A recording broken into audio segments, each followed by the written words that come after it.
everyone, I welcome you all to CAclubindia.com. I'm with Mr. Swientozelskyj. He's the President of Chartered Institute of Management Accountants UK.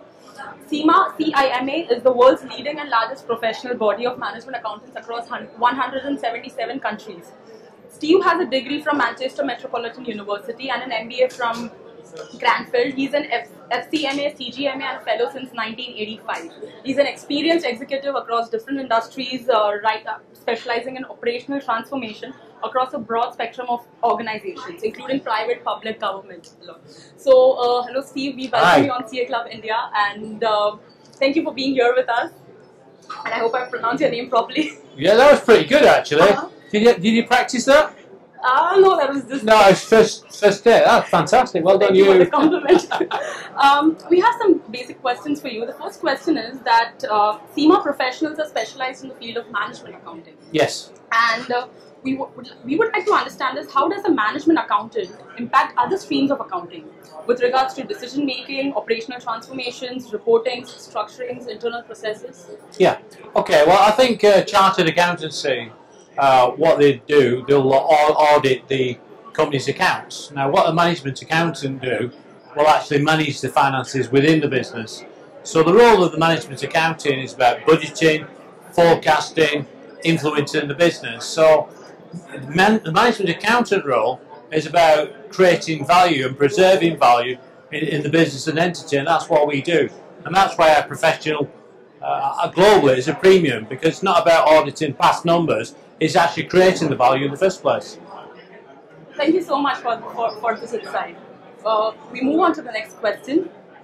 The SME businesses, that is the small and medium enterprises, in any economy across the world contribute to almost 70 to 75% of the economy. Yeah. And even governments have been supporting these economies because they lead to the GDP growth. Yes. And what role does a CIMA professional play for the transformation of these businesses? Yeah, I think high-profile businesses tend to be big multinationals, the big four.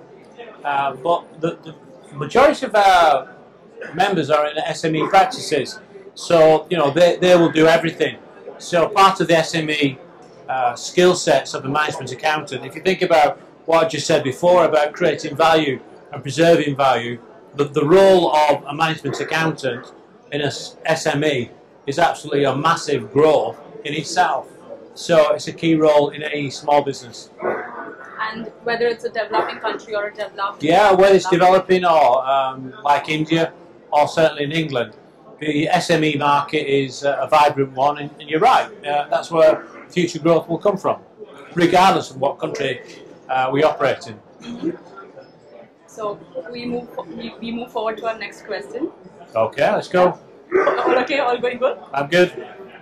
So how does CIMA as an institute participate with various government bodies of different economies across the world?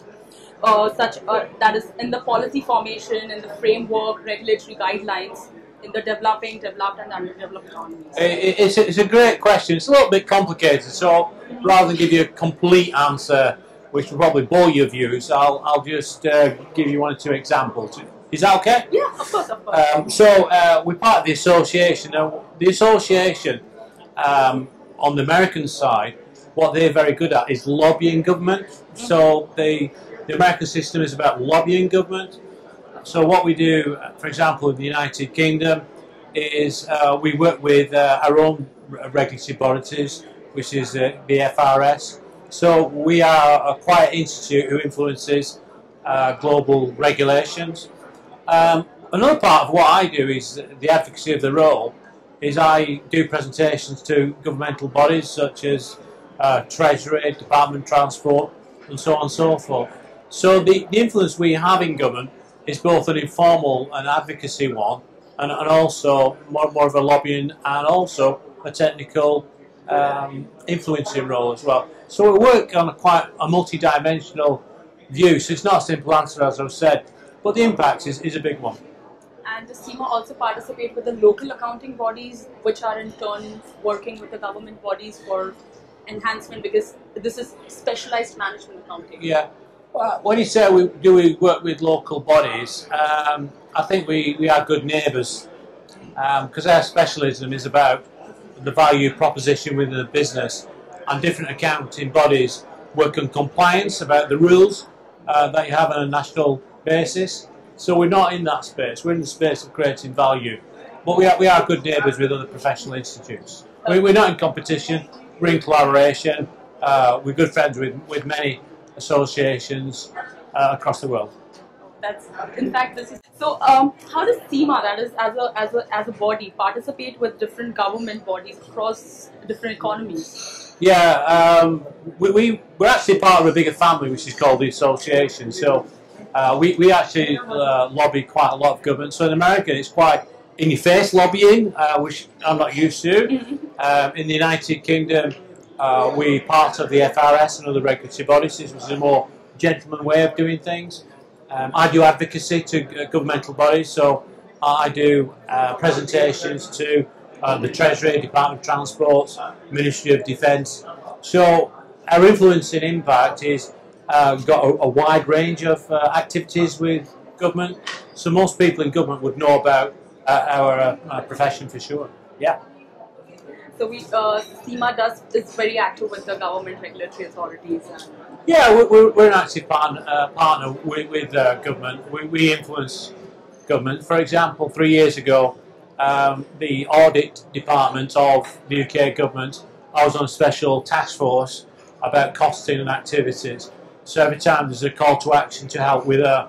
So we are a great advocate. We work in the public interest. I don't think we are, if I'm honest, as President, we are not in your face. You know, we're more introverted, more like the Indian culture. We're respectful and we work hard behind the scenes. I think that's what our profession is about. Okay. We move on to the next question. How do you see the Indian accounting profession evolving in comparison to the developed countries such as France, Germany, UK? And is it adapting to the global requirements? I know just a little bit about the Indian market, and you know, I'm going to say things from an outside viewpoint. I think one of the decisions of many professions, which actually echoes the governmental policies. Now, I'm not making a statement about governmental policies, but the accounting bodies will act in the shadows of government policies. So, for example, in the United States and the United Kingdom, we have a very open society in terms of doing business. So, hence, what we do with our profession is a very open way. Now, there are other countries and jurisdictions where they take a more nationalist position. So the institutes actually do think very, very in a nationalistic way. And I have been told that those people with a nationalistic position are introverted, a bit insulated, and they don't think globally, and they're actually very, very slow. And I'm not going to say which countries that applies to. Okay. I'll let your viewers decide, but our institute, we're moving ahead at a quick pace on a global basis. And whether we like it or not, no matter what country we live in, we're in a global economy, so it depends on the policies of a particular country. Okay.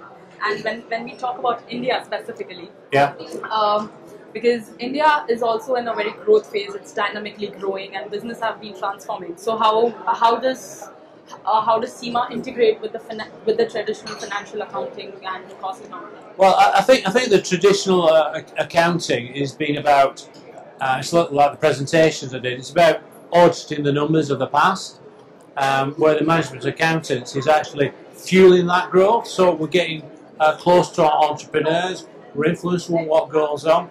So it's about creating value, it's not about measuring value. So if it's one thing I would say that our institute is about growing the value, it's not about measuring it, you know. So that's our big USP. Thank you so much, Mr. Steve. We do have a lot more questions to go in case. Well, ask them. Ask them.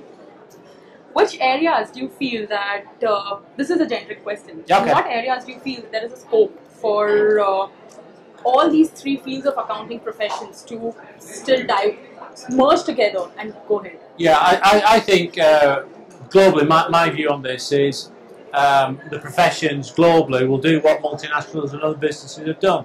They'll start, there'll be a process of consolidation, and there'll be a process of specialisation. And I think a strategy of growth would be a good one, and a period of specialisation might be good. The organisations, professionals in the middle, I think they're going to be really struggling. So unless you have a closed economy, you're not going to be protected in terms of what the value proposition is. So we tend to work in an open society, and we work in an open way. That's been a very interesting insight. You're welcome. So, what does the industry expect from the newly qualified CIMA professionals, as per your experience? I think my experience is no longer relevant because I am history. I am the past. Oh yes. So I think the skill sets, competencies, and knowledge that I acquired made me a very successful person. I think my reach out to a younger generation, they have to have a new skill set, a new mindset, a new vision for the future. So they've got to be capable of technical skills on the accounting side. They've got to have digital skills, and some of the digital skills are moving at a pace where we can't educate people quick enough. It's moving too quick. And the third element for me is the emotional intelligence that accountants will need. So those accountants who just look at books and the spreadsheets, they will not create value. It's about influencing and generating the growth of the businesses. So human intelligence is a feature. So in summary, human intelligence, digital skills, and technical skills. So when I did my career, it was technical skills was enough. Not enough. No. I really hope this is a very strong message which is being put forward to the professionals for the upcoming professionals and the fraternity to grow and really cater to the needs of the art. So thank you very much, Mr. Steve, for talking to us, and it's been a pleasure talking to you. Good. Yeah. Oh, now it's off.